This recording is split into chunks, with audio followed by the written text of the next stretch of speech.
आज पूरा देश आजादी का जश्न मना रहा है, लेकिन मेरा सवाल आज तमाम देशवासियों से है, देश के प्रधानमंत्री से है, देश की महामहिम राष्ट्रपति से है और देश की न्यायपालिका से है।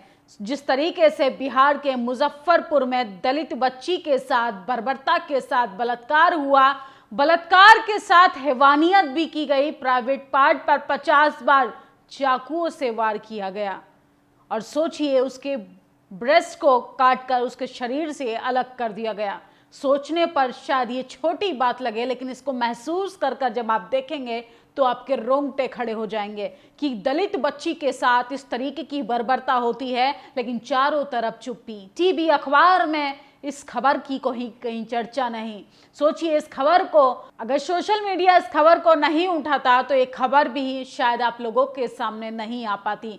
सोचिए दलित बच्ची का बलात्कार हो जाता है और किस तरीके से कोई आवाज तक नहीं उठाता, और वहीं कोलकाता की खबर को विपक्ष के नेता से लेके तमाम टीवी अखबार खबर बनाने पर मुद्दे को तूल दे रहे हैं। वो इसलिए कि वहां पर ममता बनर्जी की सरकार है। मैं इस बात का समर्थन नहीं करती कि कोलकाता में बच्ची का बलात्कार होता है, इसको तूल क्यों बनाया जा रहा है। मेरा सवाल सिर्फ और सिर्फ इस सिस्टम से इतना है कि एक दलित बच्ची का भारतीय जनता पार्टी के शासित राज्य में यानी एनडीए गठबंधन की सरकार में बिहार के मुजफ्फरपुर में बलात्कार हो जाता है। ये इस खबर को क्यों दबाया जाता है?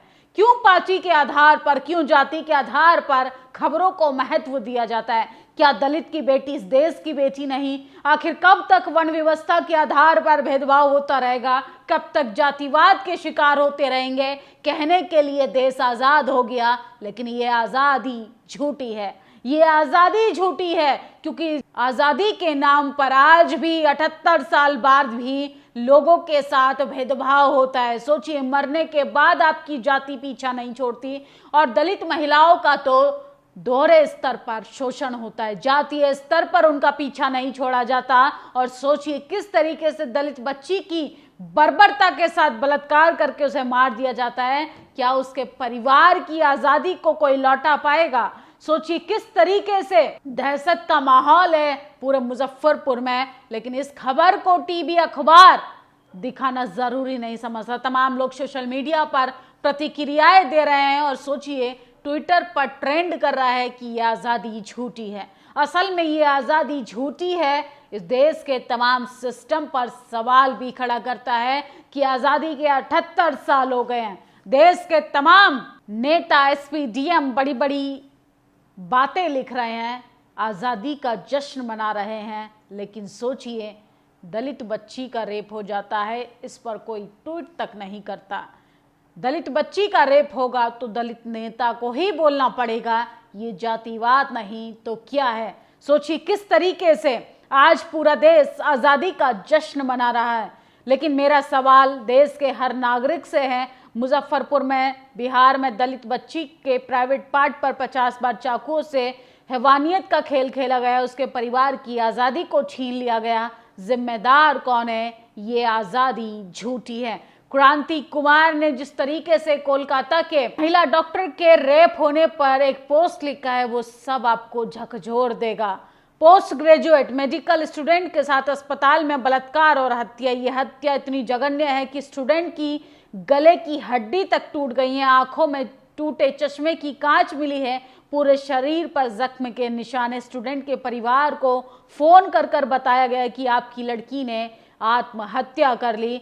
माता पिता को अस्पताल में बिना जानकारी दिए 3 घंटे तक खड़ा रखा। मिडिल क्लास परिवार की लड़की ने नीट पास किया, लाखों स्टूडेंट को पछाड़कर मेडिकल कॉलेज में सीट मिली, एमबीबीएस बनी, इसके बाद एमडी बनने की तैयारी कर रही थी, लेकिन एक शैतान अस्पताल में खुलेआम घूम रहा है, शराब पी रहा है, शराब के नशे में सोने के लिए अस्पताल के उस ऑडिटोरियम में जाता है जहां स्टूडेंट ड्यूटी पर थोड़ा आराम कर रही थी। जघन्य अपराध करने के बाद अस्पताल के ही पुलिस बैरक में सो जाते हैं। ये जघन्य अपराध पश्चिम बंगाल की राजधानी कोलकाता में हुआ, जहां ममता बनर्जी का शासन है, और यही जघन्य अपराध पश्चिम बंगाल की राजधानी में हुआ, ममता बनर्जी का शासन है। ये अपराध बीजेपी शासित राज्यों में हुआ होता तो दिल्ली में हुआ होता तो ममता बनर्जी की तमाम महिला सांसद गला फाड़ फाड़ कर चिल्लाती हुई आपको सड़कों पर नजर आएंगी। हाथरस कांड याद है, जिस तरीके से मनीषा वाल्मीकि के साथ बर्बरता हुई, ममता बनर्जी सड़कों पर हुजूम उतार कर निकल पड़ी थी, बड़ी बड़ी रैलियां कर रही थी, लेकिन वही अपने ही राज्य में किस तरीके से वारदात को अंजाम दिया जाता है और वो खामोश रहती हैं।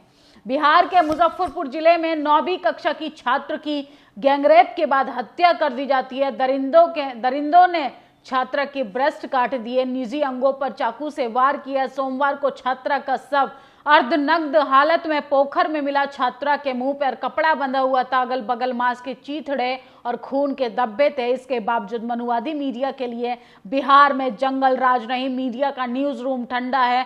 कारण बिहार में बीजेपी और जेडीयू की सरकार है। 2005 में जब जेडीयू और बीजेपी गठबंधन सरकार चल रही थी, बिहार में जंगल राज कायम था, कानून व्यवस्था की हालत बेहद खराब थी। नीतीश कुमार सरकार को भंग राष्ट्रपति शासन लगाना चाहिए और तत्काल राज्यों में विधानसभा चुनाव कराना चाहिए। याद रखिए, कुछ लोग कहेंगे कि सवाल विपक्ष से करना चाहिए, लेकिन सवाल सत्ता भी और सत्ता पक्ष से करना चाहिए। सोचिए किस तरीके से नीतीश का शासन कुशासन बन गया महिलाओं के लिए।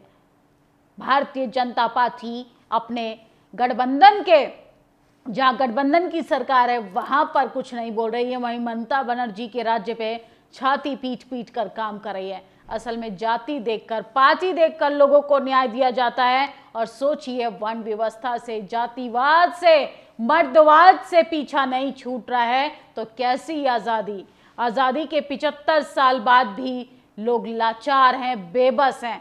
मूल निवासी बहुजनों के लिए सही मायने में आजादी का दिन तो वह भारत के संविधान लागू हुआ था, उस दिन हमें वास्तविक आजादी मिली थी।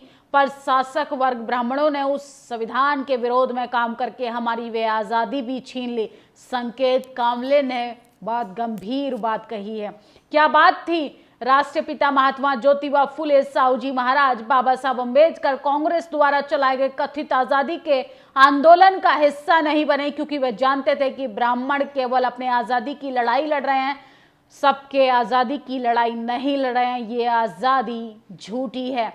हम केवल बात करते हैं महिला सुरक्षा की, जब मन करता है बलात्कारियों को पैरोल पर छोड़ देते हैं। और सोचिए कैसे कहें कि आजादी का जश्न मना रहे हैं। ये आजादी झूठी है। तमाम लोग सोशल मीडिया पर हैशटैग के साथ लिख रहे हैं कि ये आजादी झूठी है। देश के प्रधानमंत्री 78 साल बाद प्राचीर से भाषण दे रहे हैं कि देश मजबूत राष्ट्र बन चुका है।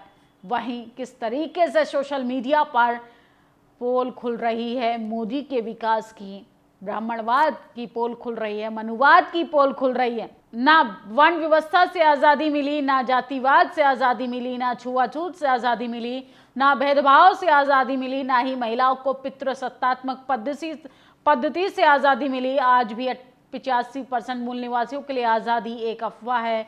ये आजादी झूठी है। आज पूरा देश आजादी का जश्न मना रहा है, लेकिन बिहार में मुजफ्फरपुर में एक दलित मासूम बच्ची का रेप हो जाता है, इस पर कोई बात नहीं करेगा, ना बहस करेगा। ये आज़ादी झूठी है, क्योंकि आज़ाद हम सिर्फ सांस लेने के लिए हुए हैं। हमारी महिलाओं के प्रति सोचने की क्षमता आज भी जीरो है। कल बंगाल था, आज बिहार है। जगह बदल जाएंगी, लेकिन महिलाओं को लेके हालात बेहतर से बदतर होते रहेंगे। कोलकाता डॉक्टर रेप मामले में ममता बनर्जी खुद पीड़ित परिवार से मिली। उनके राज्यसभा सांसद प्रदर्शनों में शामिल हुए। उनके लोकसभा सांसदों ने इस घटना को ट्वीट पे भी निंदा की। बंगाल पुलिस ने मुख्य आरोपी को अरेस्ट भी कर लिया। गोदी मीडिया रेप के कारण नहीं, ममता के कारण उछल रही है, ऐसा श्याम मीरा सिंह कह रहे हैं। लेकिन जरा उनको बिहार के मुजफ्फरपुर की घटना पर भी गौर फरमाना चाहिए। मेरा जन्म इसी जमीन पर हुआ, बस जाति दलिती यहीं पला और बड़ा। देश की आज़ादी से पहले मेरे पूर्वज के कच्चे घर थे, फिर एक दिन देश आज़ाद हुआ और जातिवादी गिद्धों ने भीड़ कानून को ताक पे रखकर मेरी पुश्तैनी जमीन हड़प ली। हाँ, मेरे लिए ये आज़ादी झूठी है। दलितों की, शोषितों की, वंचितों की जमीनें तक हड़पी जा रही हैं। बच्चियों का बलात्कार हो रहा है, नौकरियां नहीं हैं, जाति के नाम पे रोज एट्रोसिटीज होती हैं। और सोचिए, हम आज़ादी का जश्न मना रहे हैं। क्या इस देश में फांसी के फंदे पर कम पड़ गए हैं जो बलात्कार, रेप जैसी घटनाओं के शिकार होने पर महिलाओं को मोमबत्तियों से श्रद्धांजलि देनी पड़ रही है? आज हम 78वां स्वतंत्रता दिवस मना रहे हैं और हम महिलाओं के अपराध तक को नहीं रोक पा रहे हैं। तो ट्विटर पर ये आज़ादी झूठी है हैशटैग चला रहे हैं और सोचिए, तमाम सवाल सिस्टम पर खड़े होते हैं, सरकार की नाकामियों पर खड़े होते हैं। और मोदी सरकार जो छाती पीट कर ममता बनर्जी के इंसिडेंट पर, बंगाल में महिला डॉक्टर की घटना पर छाती पीट रही है, वो अपने राज्य में हुई घटना पर खामोश क्यों है? सवाल तो पूछा जाएगा सिस्टम से भी, सरकार से भी, तानाशाह से भी, मनुवादियों से भी, संघियों से भी, विरोधियों से भी, क्योंकि आज़ादी सिर्फ चुनिंदा लोगों के लिए है और बाकियों के लिए आज़ादी सिर्फ अफवाह। इस खबर पर आप लोग अपनी प्रतिक्रिया ज़रूर दीजिए और इस वीडियो को ज़्यादा से ज़्यादा शेयर कीजिए। शुक्रिया। नेशनल दस्तक की आपसे गुजारिश है कि अगर इसको बचाना चाहते हैं तो नेशनल दस्तक को सब्सक्राइब करने के लिए रेड कलर के सब्सक्राइब बटन को दबाएं, फिर बेल आइकन की घंटी दबाएं। नेशनल दस्तक को बचाने के लिए बहुत जरूरी है कि हर खबर को शेयर करें, लाइक करें, कमेंट जरूर करें।